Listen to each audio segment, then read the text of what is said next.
All right, so I'm being awkward now because I'm gonna be straight up. I usually have notes, and I've been a little just like frazzled. My dad almost died last week, so that's pretty crazy. What happened? And she's like saying it. And then I know I'm like smiling about that. I'm not evil, I swear. It's just like that was really traumatic for me. And then I need to keep moving on with life though. So like he's not dead and he's doing fine. He had a really successful surgery, so he's doing great. That's good. Yeah. And then prior to like him having that issue, I just came back from Thailand. So like I'm like my sleep schedule's all like really crazy, and it feels like kind of surreal to be here right now. Makes sense. How was Thailand though? Thailand was cool.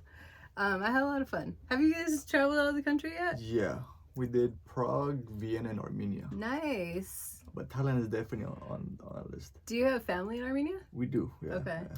I have a cousin and like an aunt and uncle. Okay. Do you guys stay with them when you go? We didn't know. They live in like the boonies. Like they live in like the villages. Okay. You're like, too bougie for that. A little bit, yeah. It was my first time there, so I had to like be in the city. So. They don't live in the boonies. They live in a nice. It's like a retreat place where there's like it's known for its spas. Yeah. Nice. Right? Spas or underground, spas. like whatever it's called. Nice. So where are you guys staying at now? Like, did you guys buy a house and everything? Yeah, we went Silmar. Silmar. Yeah, we've been there. That's a nice area. 4 years now. Well, we got it right before we got married. Yes, 2 years. The So time was all 21? off. COVID Yeah, after COVID, I everything can't up. keep track of time. Did you guys like how did you guys get that house? Everyone wants to know. Do you remember? What's the secret Did to you work getting a house? with Ed at Enterprise? No. So he was one of my best friends. Okay. During COVID, we were just checking out open houses and stuff. We were just like trying to see if we could maybe afford something. And one of the houses that we were at, the agent who was hosting it was his friend at the same office. So we ended up like getting like a side deal going, like, hey, like what's the number? Like, nice. What number can we hit? So you don't have to deal with like. There was 17 offers on the house, like 4 all cash offers on the house. So like we had to like sneak in, like, hey, like what's the bottom like price you could do, and we ended up getting it. Nice. But if we didn't know that connection, we would never got in the house. Yeah, good for you. It was crazy. That time was crazy. Remember that? It sounds crazy. Just like, getting a house. There was open houses. There was a line to view the open house. So it was. Bananas. Shit! You guys are lucky. Yeah. Okay, so let's go ahead and introduce yourself. Okay. Go ahead, because I was already starting just like into like other conversations. I'm like, oh wait, we haven't introduced you. Gotcha. Go ahead. My name is Arthur Arabatlian. I am a financial entrepreneur. I have a passion for helping people. Got into this business because growing up, I didn't really know how money worked. So I wanted to give back to my community, show them how money actually works, where to put the money where it goes instead of losing the money and buying useless things with it. So that's been my passion for the past 1.5 years now. I've always loved finance. I've always loved stocks, money and stuff. So this was the perfect outlet where I could implement both like my financial mind plus helping others while having fun with it. What's your background and? I am Armenian. I grew up in Hollywood, born and raised from an immigrant family. My parents knew nothing about money. They put it under the mattress and it wasn't doing anything for them. So we grew up on Section 8 housing, on food stamps. So like we're pretty poor growing up. So seeing that, I didn't want my kids or like my community going through that anymore. So I want to like, make a difference, educate them on where they could be putting the money instead of where they're actually spending it on. Yeah. And I mean, I don't take this the wrong way, but like, okay, a lot of people do know the stereotypes of Armenian people. For sure. And so your wife was just saying, like, usually the flashiest people are the ones with the least amount of money, or they're like the most, in debt, I guess, or they just don't have money. Is that true? For sure. Dealing in this industry, like we see people are living paycheck to paycheck. Yeah. They might be driving that nice car, but they're going How do they afford that stuff? priorities. They prioritize that instead of putting or investing it and growing it. They prefer to spend it on those things rather than putting into other things that are going to allow them to grow their asset. Yeah. So And okay, you went to college, right? yes, I went to CSUN, got my business degree and minored in marketing. And you minored in marketing? Yep. Okay. And then after that, wait, did you go to Enterprise after you graduated? I graduated, immediately went to Enterprise. Okay. Yeah. So are you okay with talking about Enterprise? For sure, yeah. Okay. So let's talk about our like shared trauma experience with Enterprise. Nice, let's do it. You were working there for like 5 years? I was there 5 years, yeah. Okay. Let's talk about the schedule of like Enterprise, because how many days were you working? How many hours were you working? Did you ever calculate? Over 50 hours a week. That's Like fucking crazy. minimum 50 hours a week. Okay. Minimum, yeah. And then I do want to just say, like, we never got to take breaks. That was unheard of. Breaks wasn't a thing. Yeah, I remember that girl on Brand. She was the manager there, and she was like a skinny girl. And I went to take a break, and she was like, "Alexis, what are you doing?" And I was like, "I'm taking my 15." And she was like, "Well, you need to talk to me before you take your 15, because if something's wrong, you need, like, just talk to me." Like, she made it like a whole like personal, emotional thing. And it's like, well, everyone else was on the floor. Yeah. And I was pissed at her anyway. So yeah, I wanted to take my 15 and she didn't let me. Yeah. As a manager, I would have a list of who was supposed to go to lunch first, but it would get so busy that you would lose track of who was on lunch, Yeah. who's supposed to go. It's like the 5th hour they're supposed to go on lunch. They're not on lunch. So it's like, it was a shit show for sure. Do you have like a story that you remember the most? Like kind of a crazy story? I have so many stories. Yeah, what's off the top of your head? The craziest story? One time one of the renters used the car to sell drugs. Oh shit. Yeah. And he got into it, like, he was high off drugs. No. We're calling him trying to get the car back. He's not answering. Saturday, we're about to close. We're about to like lock up. Of course, he pulls up. Car's all smashed up, damaged. Oh shit. There's a car behind them. Who he hit earlier. They followed him into our parking lot. So they're arguing that you hit me. So I'm like, I'm trying to get the car. This guy goes into it's a Dodge Ram pickup truck. He goes into the back. There's like a steel pipe. He grabs that. He starts chasing these guys. These guys take off, and I'm like, bro, like, so I call the cops. Cops show up. Cops didn't do shit.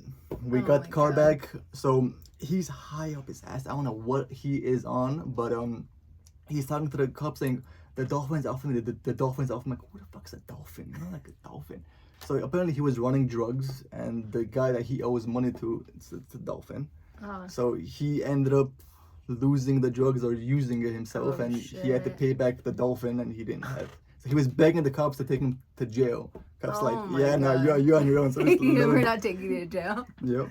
Damn, that's crazy. There's a lot more stories.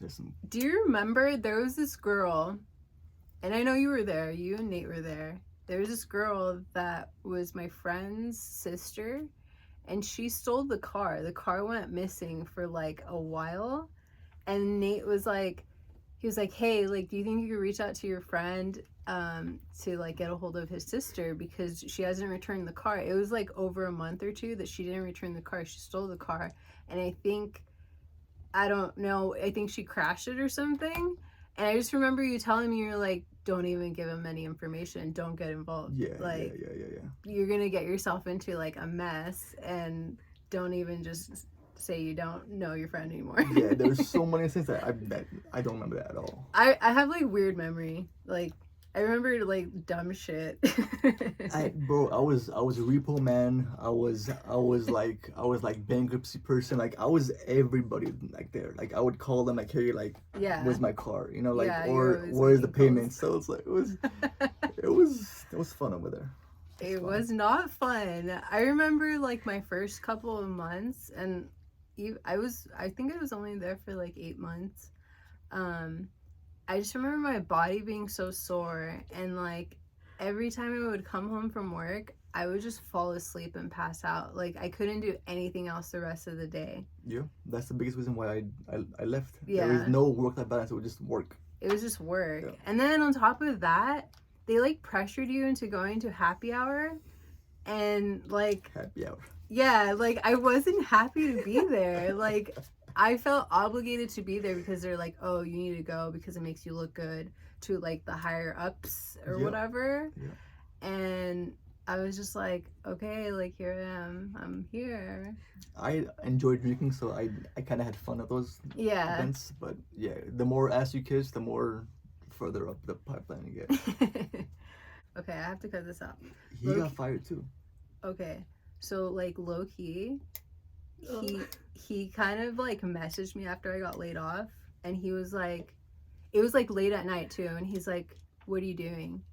And I was like, "Hell no! Like, what the fuck? You're so weird." Like, I think He's done that a lot. You're not the only Yeah, one. Oh with my one of God. our friends used to work at Enterprise did the same time too. Constantly. Yeah.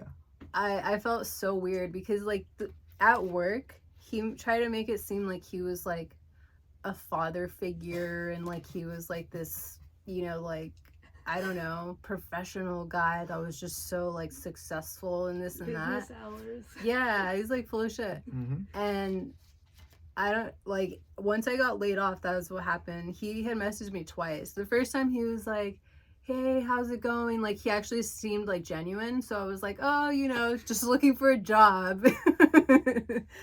And that was during the daytime, so I felt like okay, didn't feel weird. And then a couple of weeks later, he had messaged me like late at night and he's like, "Hey, what are you doing?" or whatever. And I was like, "What the fuck?" Our friend actually went on a brunch date with them. Oh, Yeah. God. She was I down? think it was a couple. No. No? It was like free brunch and Yeah. stuff. I know the way he flexed that like business card, the company card, it was Yeah. wild. He was like, I don't know. I thought it was normal. I think it was normal for that He guy overused to it, though, be yeah. taking you out to Yeah. like lunch and stuff, breakfast, Yeah, right? was He a said it weirdo. was like a manager breakfast or something. Yeah. I was like, okay, He only did that with females, honestly. He never took me out to lunch ever. crazy. He was a dick to me, honestly. Really? He was an asshole. Okay. What were we talking about before I said off the record? 'Cause I'm trying to like mesh it well. I forgot. The crazy story at Enterprise. Hours. What's another crazy story? Another crazy story. Your wife is so like good to be here because she's just like I- smiling yeah, and being like like that. nodding her head, and sometimes that's all you need, For sure. honestly. Because then you're like, oh, I'm being funny, or like, oh, I'm doing good. When I was a branch manager, another guy came in, Armenian guy. Okay. He was on drugs. He was on something. I didn't rent to him. Wait, quick question, because I don't know that much about like Armenians and stuff. Like, do a lot of them do drugs? Some of the younger ones nowadays, yeah. Oh, okay. It wasn't as prominent as it is Or maybe now. it's not like an Armenian thing. Maybe it's just like a male thing. It's definitely Men are more so doing- men. Yeah. Yeah. It's Okay. more common now. But Okay. he was definitely on drugs. He came back sober, rented to him, whatever. He bought the car back, was fine. He came back again, drunk or on something. I'm like, yeah, I'm not gonna rent to you.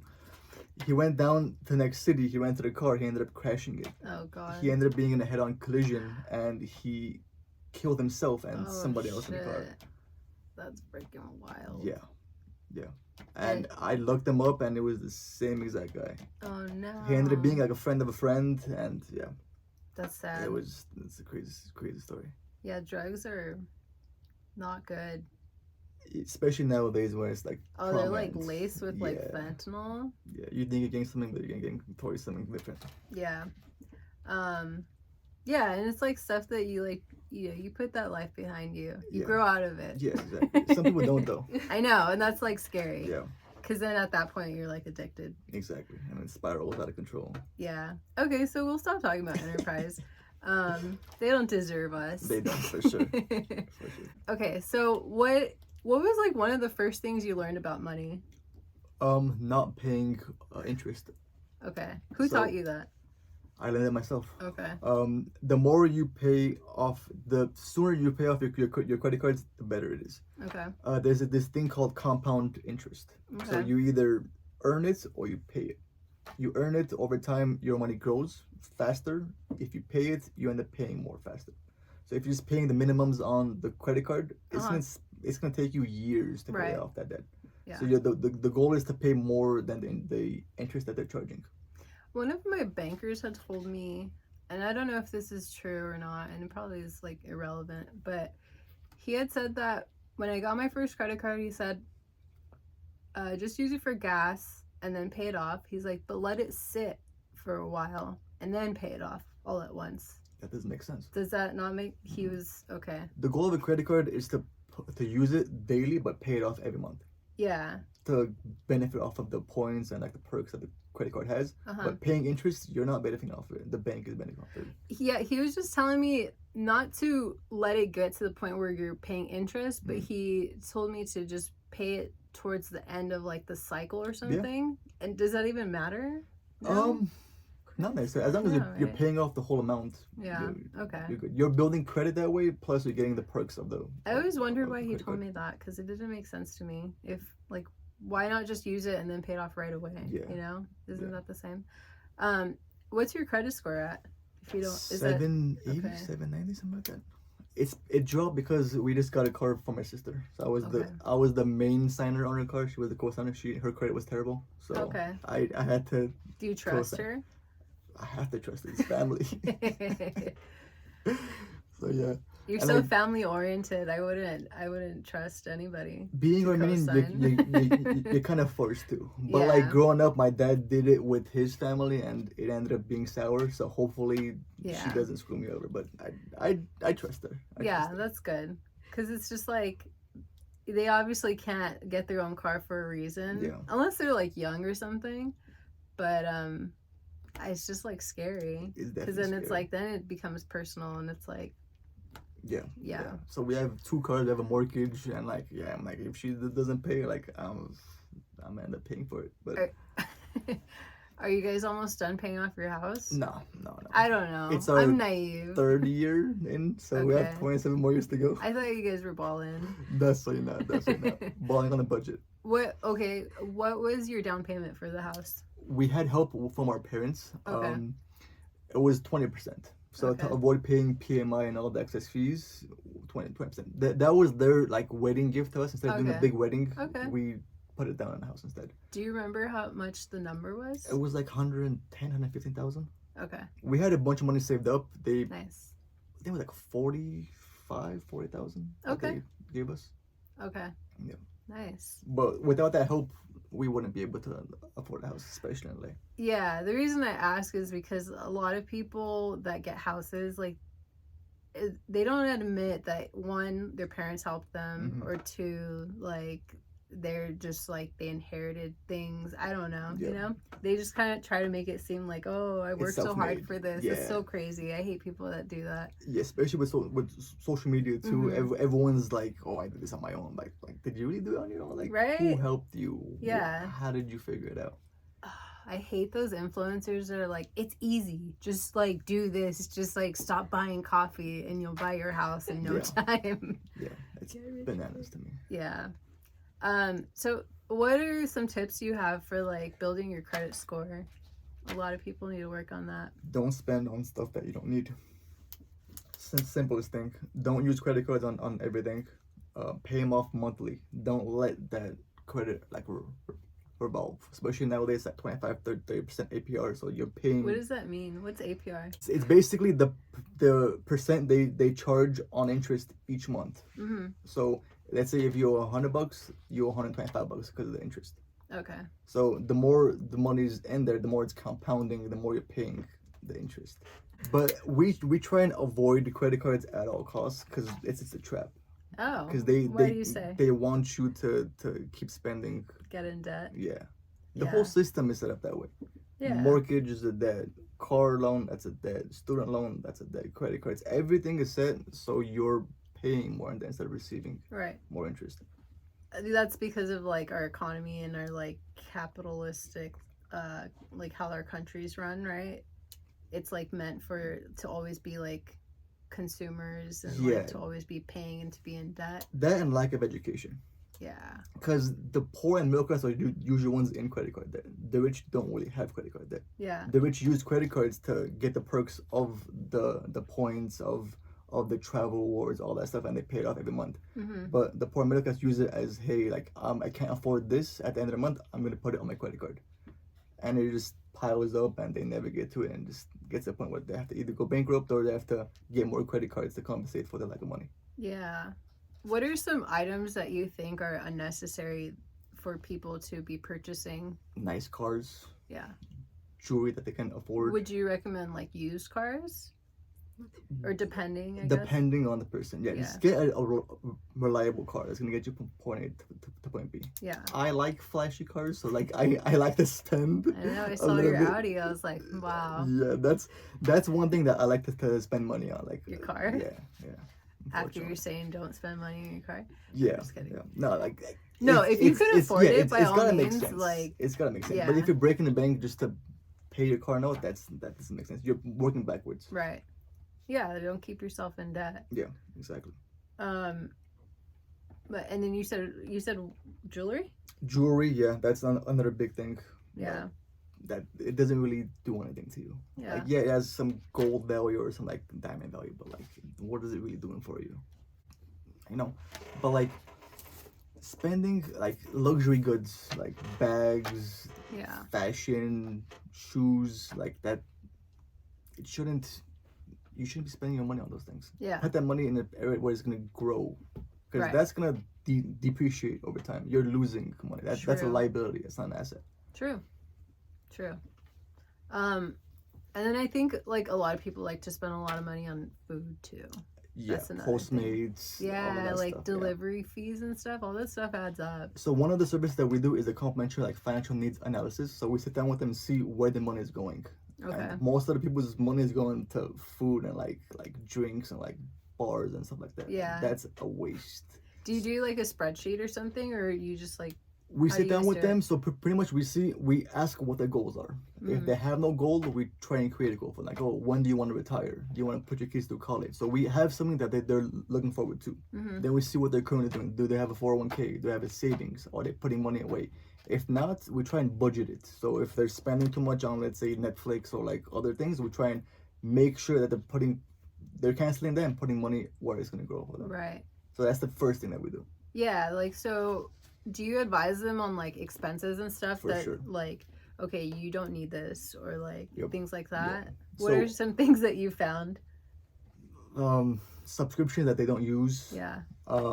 Double subscriptions, like Oh. if it's a husband and wife, they both have an Amazon. Like, why? that doesn't make sense. Or excess going out. Those are the little things that you could literally like spend less of and use that money to buy assets instead.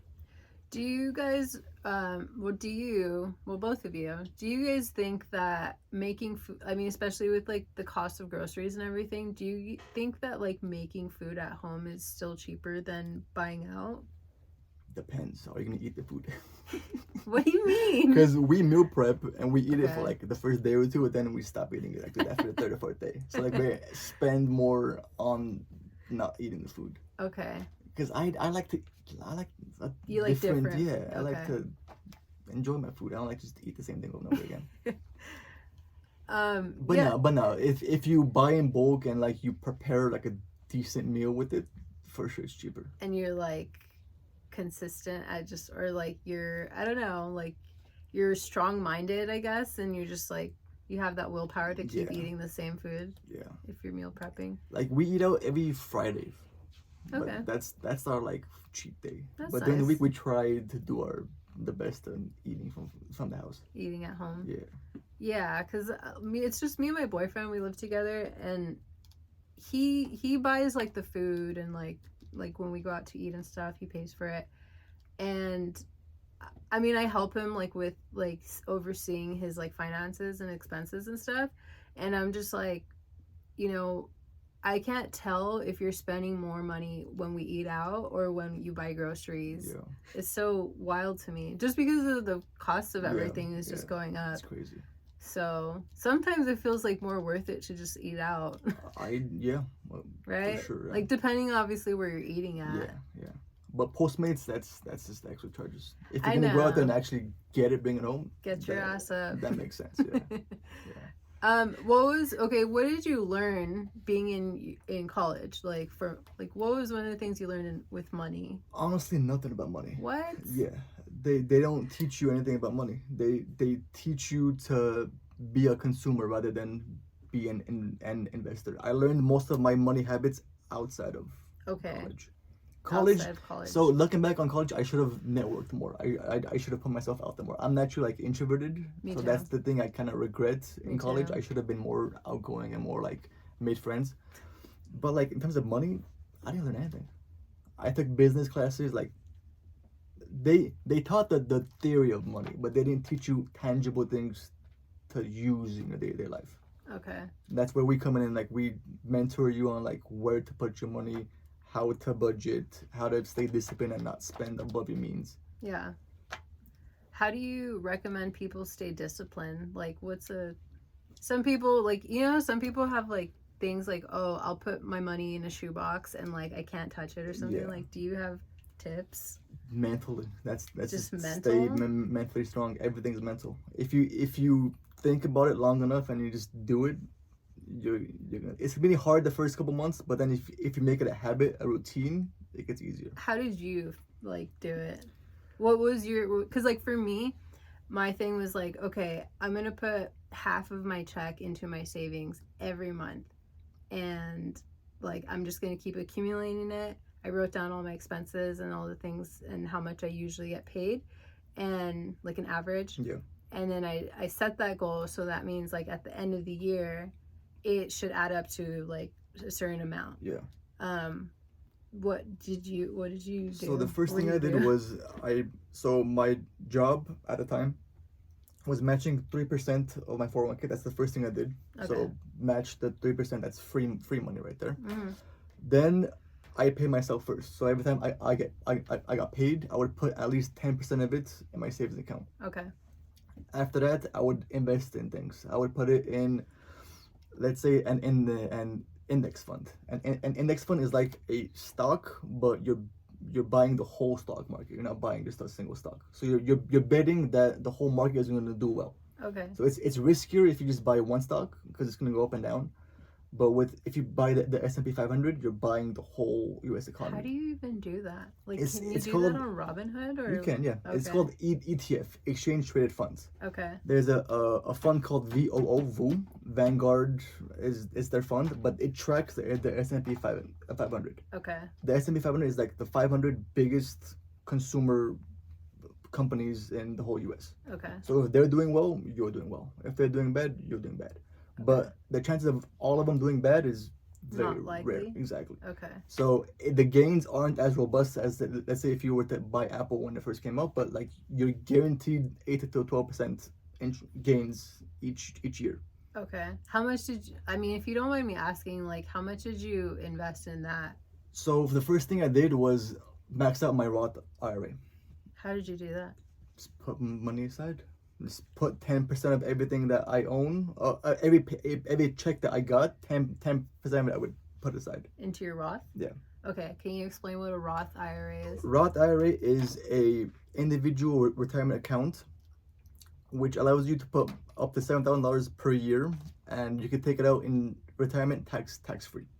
That's the only tax-free vehicle other than life insurance that you can invest in and pull out money in retirement without paying taxes on it. There is a regular IRA which is similar, but you're putting in taxable funds. Then when you retire, you take it out and you pay tax on it then. Right. So it's deferred. But the Roth IRA is the only fund other than life insurance where you could put money in, then take it out tax-free. But they cap it on how much you could put in each year and how much, if you make too much money, you're not allowed to invest in a Roth IRA. Okay. Wait, so you said Roth IRA and then life insurance, well, can you repeat that? So life insurance has whole life insurance or an IUL, an index universal life, has a savings component in it where you could invest your money into it and it will grow tax-free. Okay. So a portion of your premiums will go to the life insurance cost. The rest of it will go to actually the investment portion of it. Okay. So it'll grow over time, it'll compound. So when you retire, you could take it out as a loan, tax free. Okay. Those are the only two vehicles where you could put in money, then take it out without paying tax on it. You said you maxed out your Roth. What does that mean? So they cap you on how much you could invest per year. Per year. Since it's a great savings vehicle, they don't want you to overfund it. Okay, you know? got it. So they cap you at how much you could put in. Okay. This year it's 7,000. Okay, so if you put 7,000, and wait, all of it's still confusing to me. I'm gonna listen back to this and be like, oh, that makes sense. Okay, so you could take money out of your Roth, not until you retire. You can't. So you can technically, but you pay a fee on it, like penalty. Okay. Yeah. And then you could take money out of your life insurance. Yes. How does your life insurance work? So. Or how does life insurance work at all? So there's two policies. First one is a term policy. Think of it as renting. Okay. So there's a 10-year, 15-year, 20-year, 30-year term. You pay into it, let's say 30 years. After the 30th year, it's gone. So if you don't pass away in those 30 years, you're covered essentially, but you don't have coverage after the 30th year and 1 day. Then there's whole life. Whole life is permanent coverage. With whole life, there is a portion, so every month that you pay into it, a portion of it goes to the cost of insurance. The rest of it will go to the actual interest earning savings component of that vehicle. So let's say you're putting $300, roughly 30% of it goes to the cost of insurance. The rest of it is invested into any, like the S&P 500, and it'll grow over time. Okay. So with the index, with the IUL, with the indexed universal life, you're pretty much investing in the S&P 500 tax free. So you could take it out as a loan and not pay any tax on it, because the IRS deems loans as non-taxable. Okay, so that kind of actually makes more sense, because like I was telling you earlier, I hear or read about people that are entrepreneurs and they take money out of their life insurance to start their business. Yeah, it's called infinite banking. You pretty much become your own personal bank. And then, like, so how do you go about doing all that? You go to a life insurance agency or something? You talk to me or a broker or agent, and they set up for you. Okay. But the hard thing is you have to get approved for it. So you have to be healthy and like in good health in order to. And then so after that, let's say you put a certain amount into it and it's doing really well, and you take the money out. You would still talk to you about it to take the money out? Like, how would So you could either call me or call the company directly, and they'll guide you on how to do it. Okay. And then they'll give you like a loan, right? Yeah. So it's essentially a loan off of your own money. Okay. And the loan's rate is the same rate as the interest that you're earning, so it's like a wash loan. So you're not really paying interest on it.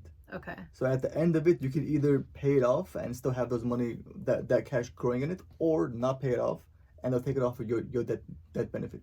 So depending on, like, if you start a business with that loan, are you able to buy a house with that loan? You could do anything with it. Really?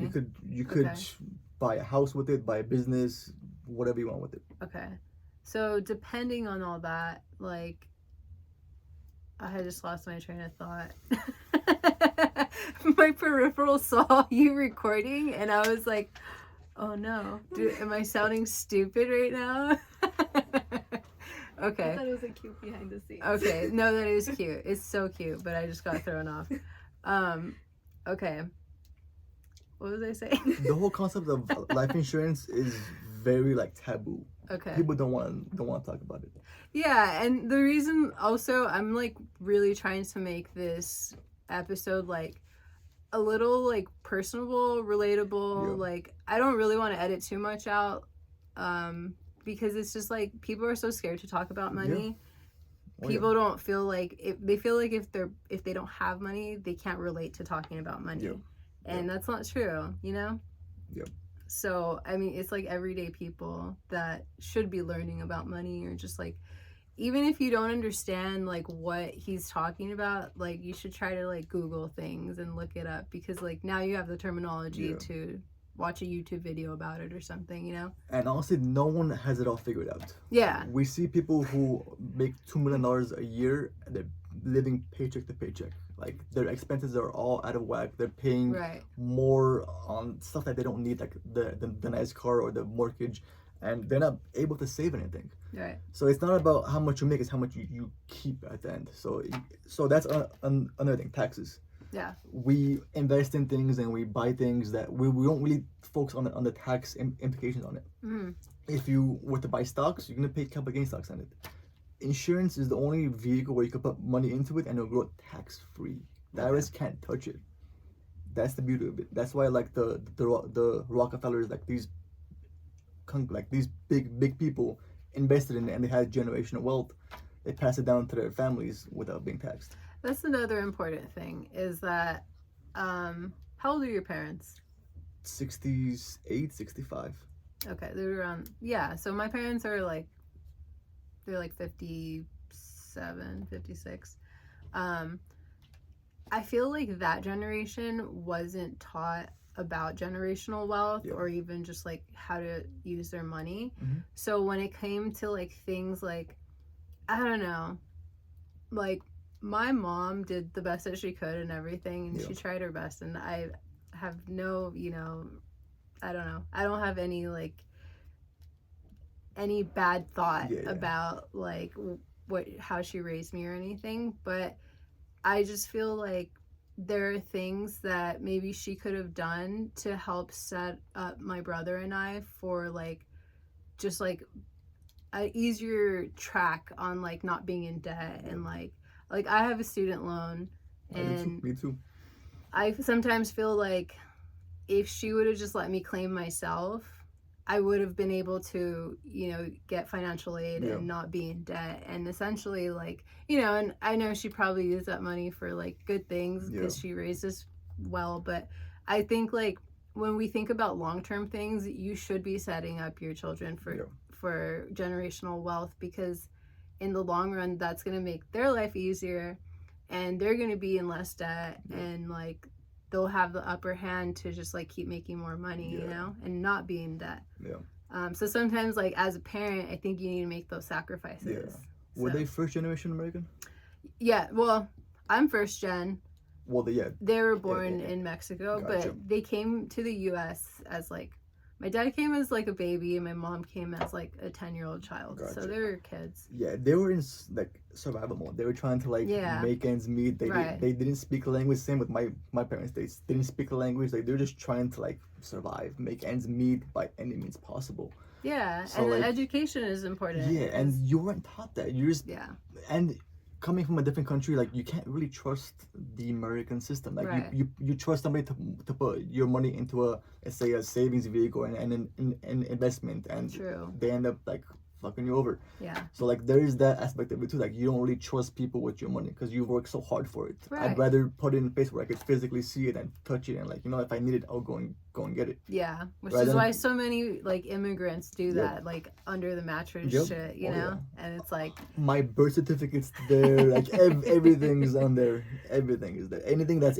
important is under the mattress. And it's just like you never know when there's like a fire or like a flood or things like that, and so it's like a risk. Yeah, exactly. That's why you need some cash at home, just in case like there's an apocalypse or like banks like shut down, like your credit cards don't work anymore. Like you need some sort of cash.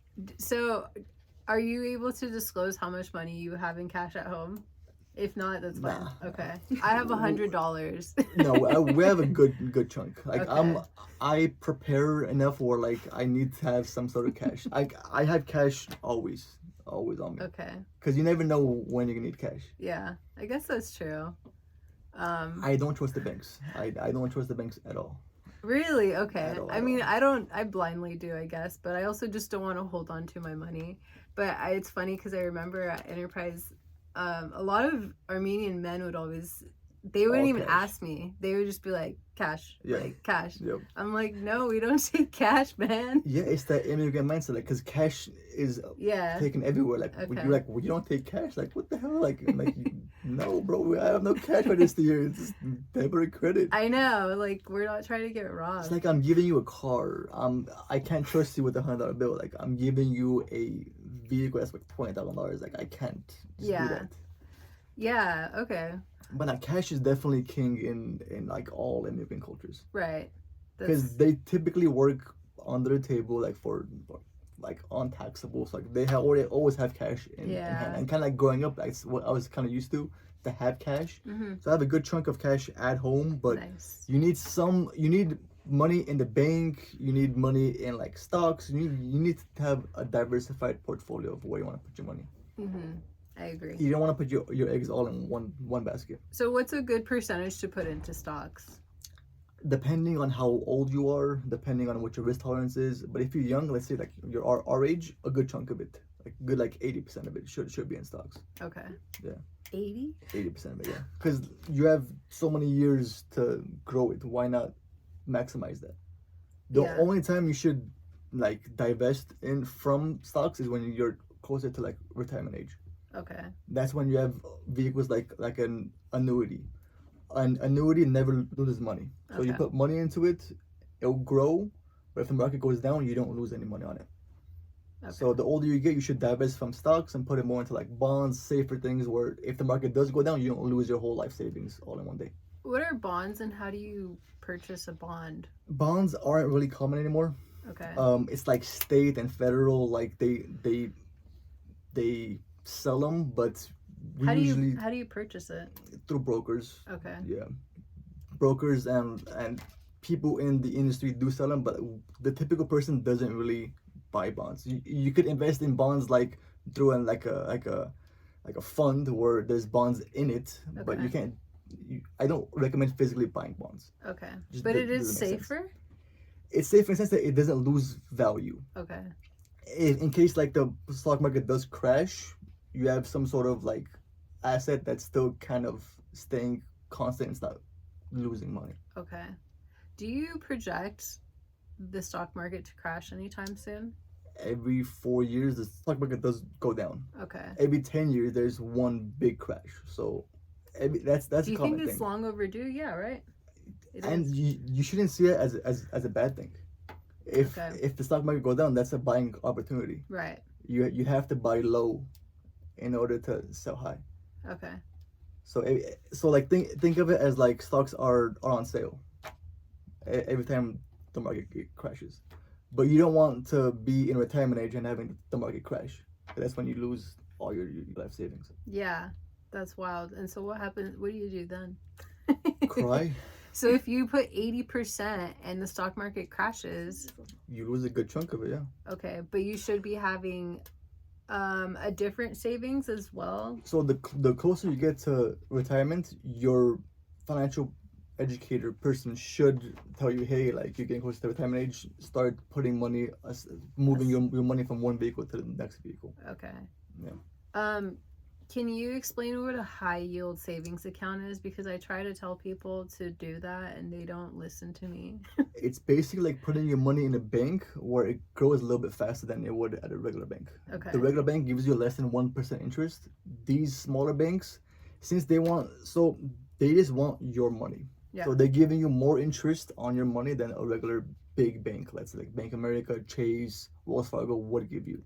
So like Yeah. SoFi, there's other smaller banks who offer a higher yield Right. to get more of your business. But that always fluctuates.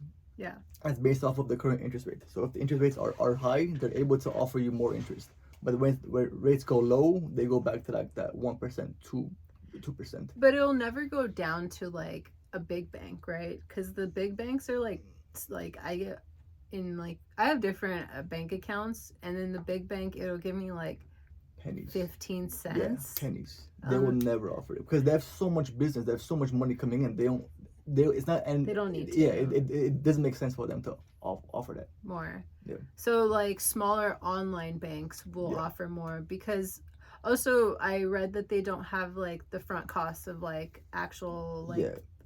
fronts, Brick and mortar whatever. stores. Yeah, They don't that's have what like you call it. ATMs. They use shared ATMs, so Yeah. they don't physically have a lot of ATMs. But Yeah. like bigger banks, it's easier access to access your money. With SoFi and stuff, you have to find out where the nearest ATM is to Right. So be it's able like to move money. inconvenient. A little bit, yeah.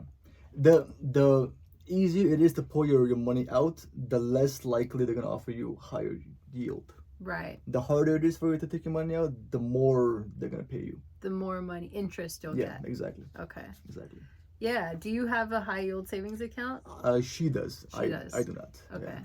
Is there a reason why you don't? It's shared.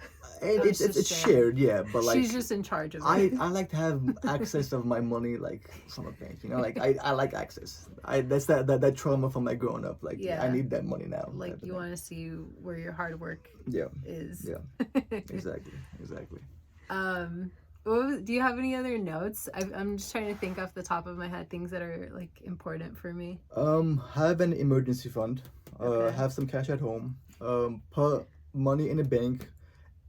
Put money in the bank where you need it, like for if it's like a 1 month to 3 month time period, immediately leave in the bank. Okay. If it's gonna be more long term, put it in like stocks, brokerage accounts, Roth IRAs, where you don't need it immediately. Put it in a long saving account, but make sure you have a diversified portfolio. Okay. Don't put your money in like crypto and stuff you don't really know about it. You know. Speaking of crypto, so what do you know about crypto? Have you invested in crypto? Just buy Bitcoin and Ether. Those are the two Okay. things that I mess with. I don't mess with anything else. How much Ethereum do you have? $3,000. Few thousand? $3,000 or $4,000. No, like how much like coin? It's like a portion of Ether. It's not even one. Oh anything. no. Yeah. Okay. Yeah. I bought when it was super high. Damn, that sucks. But I don't dabble in crypto too much. I stick to like assets that have a historical timeline of doing well. Okay. But I think eventually crypto is gonna be I the think future. so too. It kind of has to be. I think so too. I have a lot of faith in Ethereum. I don't know about Bitcoin because I was a little too late into Bitcoin. Yeah, Ether's legit. Ether's like the logic behind Ether makes sense to me. It does to me too, and I don't understand all of it, but the base of it, the I'm ledger, just like, how that makes everything's sense to connected. me. Yeah. Do you have any apps or things where you buy stocks and stuff? I use E-Trade for my E-Trade? brokerage account. Yeah, but most of my stuff is in life insurance. Okay, life insurance. Yeah. And So how much do you pay in life insurance? she's paying $350. I'm doing about the same. A month? Yeah. Okay. Yeah. So a portion of it will go to the actual insurance side of it. The rest of it goes to the actual allocation of funds growing over time. Okay. And then do you guys plan to take out of that life insurance? Like- Hopefully not. Okay. That's not the plan is to let it ride and use it in retirement. Okay. Because the longer you let it sit, the more it compounds, the more it grows. Do you guys have a 401k? I did it with Enterprise. Right. I rolled it over into an annuity. Nice. What does that mean? So annuity is like a retirement vehicle, but it's your own personal retirement vehicle. So in a 401k, the money still fluctuates. It goes up and down. Mm-hmm. And that's with your employer. Exactly. Right? So once you get like let go or you leave, you have access to your account. Okay. So you can either leave it with them and you'll do the same thing as doing, go up and down based on how the market does. Or you can put it into an indexed annuity. An indexed annuity is like a 401k, but you have access to it and you dictate where the funds go to. So when you left Enterprise, they told you about all that, or how did you know to do that? I learned it here. Okay. The more I learn about finance, the more I learn about money, I figured out that annuities is a hidden secret that nobody knows about. Okay. So what I did was I had 70,000 in a 401k. I rolled it over into an annuity, which will never lose money ever. Okay. So it would just gain? Yeah. Okay. So if the market goes down, I lose zero. Okay. That's the floor it's at. Cool. So if like there's 3-4 years of market going at zero, you don't lose any money. Okay. But if there's gains, you lock in those gains. Nice. And it compounds over time. So there's just like no risk. Same thing with the life insurance. It's Okay. an indexed vehicle. So if the market goes down, you never lose the money. It just keeps going up once the market's back up again. Okay. Who are you banking with? Does that even matter? Like who you're banking with? Not really. No? As long as it's not like a small little mom and pop bank. Okay. I'm B of A, she's Chase, I think, no? Do you guys have credit unions or anything? Not really, no. I don't know. I had a credit union, but there is no need for it, honestly. There's no benefit for it? Yeah. Okay. So how does it work when, I don't know if you know this, you're not like a banker, right? No. Like, but like when you, so you might not answer it, but like let's say you want to take or refinance like your student loan or something, like how would you do that? I have no idea. Okay, I'm gonna cut that out. I've been deferring for a long while. Okay, have you? Yeah, So you have a loan too? for sure. Damn. Yeah. How much is your debt? 5,000. Okay. Yeah, That's my, not my bad. my last year they didn't cover. And you just don't want to pay it? I don't want to pay it, no. I don't want to pay it at all. I'm hoping Biden figures out a way Right? to Fuck wash Biden. it, but Piece it's not of gonna happen. shit. Were you happy when they were like, everyone's gonna get $10,000 off? You didn't believe it? I didn't believe it at all. Okay. He's the reason why we're in this inflation mess right now. Printing all that money. Let's not talk about politics. Yeah. Not that I'm like pro Biden, because I'm absolutely not, but Yeah, no. I don't know. I feel like there's just a lot of fucked up shit going Yeah. on in politics. It's a mess. It's a mess. Yeah, totally. Yeah. We're in a shithole that we have to find a way to get out of. Are you optimistic that we can get out of I it? kind of have to be. Okay, me too. Yeah. It's Yeah. like fake optimism. Yeah. I'm just like hopeful. What the market's doing and what's actually happening in real life is totally different. It used to be where the market dictates what is actually going on in society. Now Right. it's like so far off. Because the market's doing extremely well, but then you look at the job market, no one has a job. Everyone's in debt. yeah. Everyone's broke. Or if they nobody have a can job, find they house. have multiple jobs and not making enough to live. Right. So the numbers are kind of not telling the full story. Yeah, This is where like numbers kind of lie. I agree. The numbers make sense, but like if you look at the actuality of like at least LA, Right. people are struggling to make ends meet. I agree. And I think statistics and numbers only go so far. Yeah. It only grabs like a portion of what that reality is. Exactly. And in reality, a lot of people from their actual experience are experiencing the same thing and they're seeing the same thing. So that has to be true. And Yeah. these numbers can't be like, telling the truth. Yeah. So I know that sounds dumb, but like, it's just like you hear it from everybody. Like everything's going up.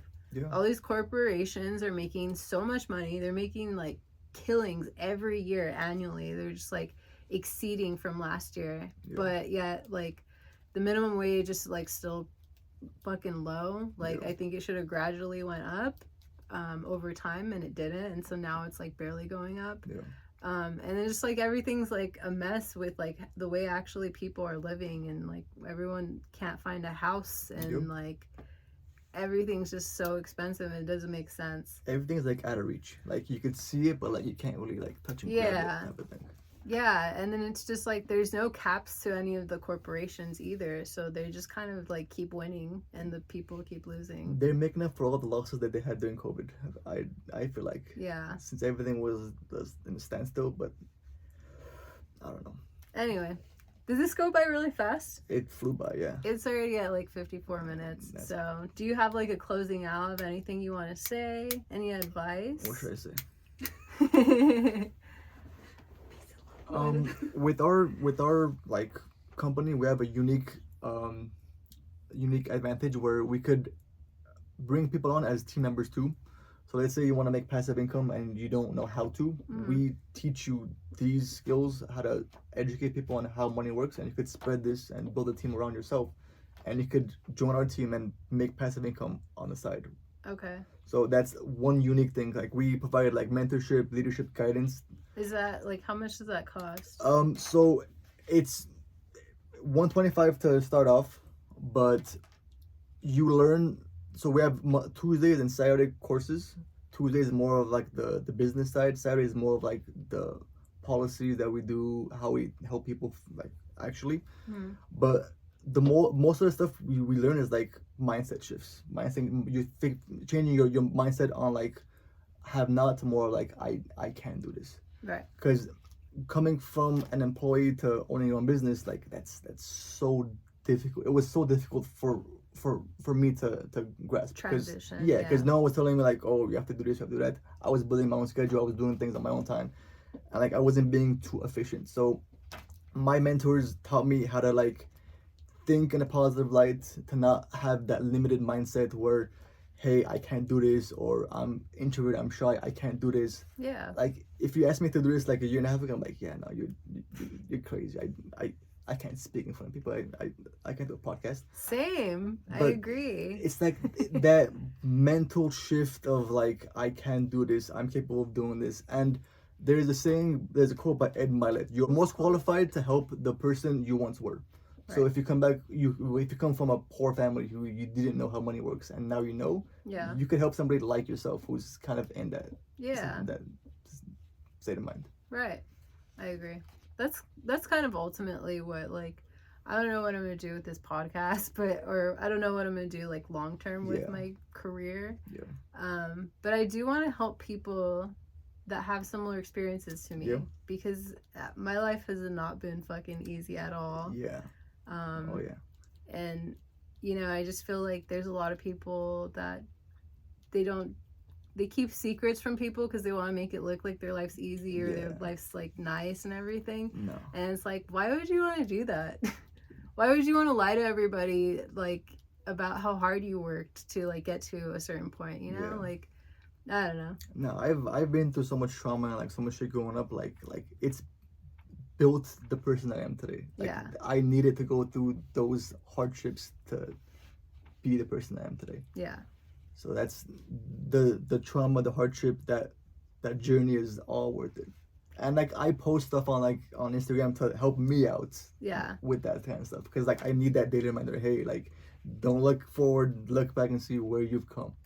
You know what? That's honestly, I'm a person that's like all about like signs and things like that. I'm not all like wacky, but like I do believe in signs, and I think I needed to hear that today, even though I've heard that so many times and throughout my life. Like, Yeah. don't look back, look forward. It's such a common thing that people say, Yeah. but I needed to hear it today, so I'm Yeah. glad you said that. It's good to look back sometimes to see where you've come. Like, Right. hey, like I was that shitty person. Now I'm more educated. I'm more aware of what I'm doing. I'm more in tune with myself. Right. And I think that's that human experience, like getting to know yourself. True. That's that journey of life. I agree. It's to give life a meaning. It's not to find meaning. It's like you have to give it a meaning. You have to find purpose in like the little nuances, the little journeys, the little setbacks. Yeah. And like in this business, like I learned that the hard way, because I stutter, like I'm introverted, like I don't like people at all. So it's forced me to communicate better. It's forced me to connect with people on a different level. Do you And, think like, you don't like people because of how introverted you are? Is that like, how does that? I think so. I'm introverted, but then I stutter, so my stutter made me more introverted. So it's like it's snowball. Like a cycle. Yeah. Growing up, like I would never I was just on my own, I had fun alone. Okay. Type of thing. Yeah. I had friends and all, but like I enjoyed my alone time. Okay. I love to read. I love to listen to music and stuff and like podcasts. But like I like to be more introverted, more in tune with myself. Yeah. I agree. I'm like the same way. And like I think I have an introverted, extroverted personality, Yeah. and most of me is introverted. And I think like I've struggled with like social anxiety a For lot. sure, yeah. I've struggled with also my speech, just like a lot of words I can't articulate too well, or like sometimes like my brain is like processing too slow. Yeah. And even though I think I know what I want to say, like it doesn't necessarily come out. So I've struggled with communicating a lot. Yeah. And I think like this podcast helps in some way to help me grow too. For sure, yeah. And I would hope that it helps other people grow too, because it takes a lot of courage to like get on the mic and start talking about yourself, and 100%. then looking at yourself and 100%. just like being like, oh shit, this is me. But you get to look back on it and be like, that's where I was, and I did it, and it was like you overcame a challenge that maybe you didn't think you were ever gonna do. Yeah. And now you're here. You should face your fears a lot more often. Yeah. You should run It's towards scary. that thing that you're scared of. It's scary, but like there's so much adrenaline, and then when it's over, you're like, I did it. Yeah. Think of like your body acts nervous, right? You're kind of sweaty, like you're nervous, your Yeah. mind's everywhere. But like that's the same thing of being excited. Yeah. Your mind just says, oh, you're nervous. But if you shift your mindset, hey, I'm excited instead. That's that little like brain shift. Like, hey, like I should be more happy-go-lucky, more excited about things instead of like being more like, hey, Cranky. Yeah, and exactly, like grumpy exactly. about shit and Yep. negative. Exactly. Yeah, I agree. Did we already go over your advice? Do you have advice? If you don't, it's fine. Pay off debt, have an emergency fund, put some money in the bank just in case for an emergency. Get some sort of life insurance if you can't afford whole life. Get term. Have some coverage. That's the foundation of your financial freedom. If you have a 401k, match whatever your employer is matching. Don't overfund it. There's no point. Dabble with stocks. If you want to put some money in crypto, but I don't really recommend it. But focus on having a savings account, having an emergency fund, having life insurance, and having some sort of stocks. That's my advice. Buy assets instead of liabilities. Okay. Buy things that grow over time instead of lose value over time. What stocks do you recommend to start with? Index funds. That's it? Easiest thing to do. So if I go on Robinhood, what would I type in? VOO. VOO. Yeah. Okay, you said that earlier. So Yeah. There's VO, there's SPY, SPI, SPY. So there's Okay. different funds that essentially do the same thing. And then how much would I spend on it? I think it's like $370 right now per stock. Okay. With Robinhood, it allows you to buy portions of a stock, so you can buy however much you much you have. invest. Yeah. Okay. But if you go on like E-Trade and stuff, you would have to get like the 370 for example. Yeah, you have to get a full single stock. Okay. And then where can we find you? Do you have like a YouTube channel or anything? I have an Instagram. No, definitely not YouTube, but YouTube's I'm crazy. all over Instagram. It's Okay. the Art and Wealth. We'll tag it or something. Yeah, I'm gonna tag it for sure. I post like super like motivational, inspirational stuff, like stuff that I need on a daily basis. So if it helps me, I'm pretty sure it's gonna help you guys out too. And it's like not all about money. It's all about like mindset shifts, positive self-talk. Yeah. It's like motivational stuff to get you through the day. Yeah, for sure. I know. Don't be so hard on yourself. Even Yeah, though like yeah. I'm my own worst enemy because I say like the meanest shit to myself. Yeah. But don't be so hard on yourself. And don't afraid to start something. Yeah. Just take that risk. I have friends and family and stuff who text me saying, "Oh, I like your post." I'm like, I didn't see you like it. Like you're telling me you like it, but like the whole purpose of it is for you to like it and share it, Yeah. so more people can see it. But like, But you know what? Support your friends. Even like a text, Yeah. I feel like that still matters For because at sure. least you're getting text. I have friends that like won't do shit. You know. it irritates me. Yeah. There's That haters irritates in me. my It's life. like that means you're doing something good. That means you're doing something good. That's probably true. Yeah, and it's all about like consistency. So Yeah. even though if you're alone, like you just keep doing your shit, eventually you'll get there. Exactly. I'm like surprised that my podcast has grown and it's like a little bit by little bit, and it's like, okay, well, it's not going backwards, Yeah. so like that's a good thing. The universe will give you anything that you're ready for. Okay. So if you're ready for like that big jump, you gotta do some big things. You have to get out of your comfort zone. Probably. Because it gets hard, then it gets easier. So you have to challenge yourself again. I And don't that's know when you if I'm grow. ready for that big jump, honestly. I Like think you are. I'm like chill with just like doing this and like keeping it. Although I know there's like marketing things that I should be Yeah. doing, I don't feel like it That's because the I hardest hate part. Yeah, that's the like hardest social part. media stuff. And It's very staying time consistent. consuming. Yeah. Yeah. All right. Well, thank you for being here. Thank you for having me. Yeah. Would you do this again? For sure. Yeah. Yeah. This was awesome. Was it not so bad? It was actually, I enjoyed it. Okay, I cool. like these like meaningful talks. It's Me too. It's very like it feeds my soul. You know, like it makes me I feel agree. alive. I agree because it's like when one-on-one conversations happen, I feel like your mind gets to process things more and Exactly. like you get to like kind of say more what's on your mind. So, Exactly. all right, we'll close out here. Perfect. Thank you. Thank you. Yay! That was awesome. He did it. That was better than I thought it would be. Honestly. You know what? I was so like nervous because I was like, oh, I should have come up with questions for him and like No, it's good. I It kinda said, flowed I better. just have had so much going on that I'm like, I got this. Like I could do it. No, that was awesome. You know, in like the first 10 minutes, I didn't realize that you're actually recording, so I Yeah. was like talking. Yeah, that's fine. I can cut things out. If it doesn't sound good, like, don't worry. Like, Because then I was like, oh, you're probably just like doing the conversation to like get started, and then you're gonna like, I thought you're gonna go impress. no, it's because, like, I know there are people that have been on my podcast that are familiar with podcasting, and they're just like, easy. They know how to start, and it's just like I could tell like they're not nervous. But like because I wasn't like sure of myself today, and like I know Art hasn't done a podcast, so like I was just like I need to have a conversation before like I can just jump into things, because or else I'm gonna fuck it up, and I should be the one that's like leading, you know. No, that was good. That was natural. Like, yeah, it was a good conversation. and it's like good that you're here. Yeah, for sure. Because you also probably comforted 100%. She's my rock, honestly. Like, wait, turn it on. no, for real. I'm kidding. Like even